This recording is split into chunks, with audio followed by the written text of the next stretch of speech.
Nicoholics are people who become addicted to self-doubt and negativity.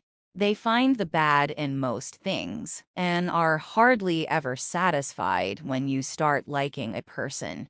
Just because they like you is a psychological phenomenon known as reciprocal liking. Love is a drug, and it is as addicting as cocaine.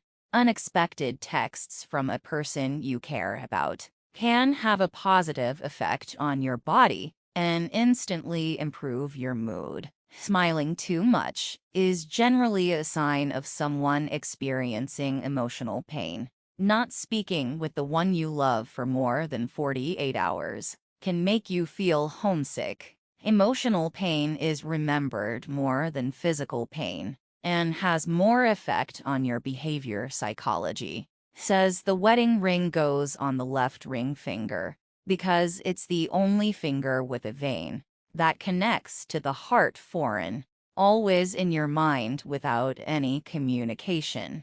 It means they also thinking of love and sex influences creativity and concrete thinking respectively. When your mood goes from happy to sad most of the time, it's because you're missing someone. Act happy, and others will want to be with you. People love happy people because they want to be happy themselves. Heartbreak after true love is equally painful as physical pain during REM sleep.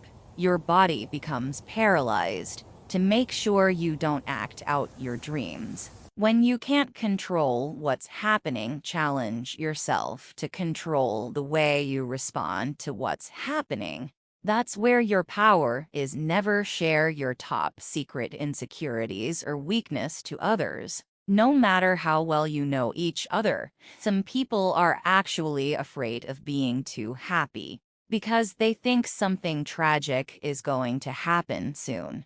This is known as cherophobia. You really love him, her, don't you? It's a psychological question. No name was mentioned, but still someone came in your mind.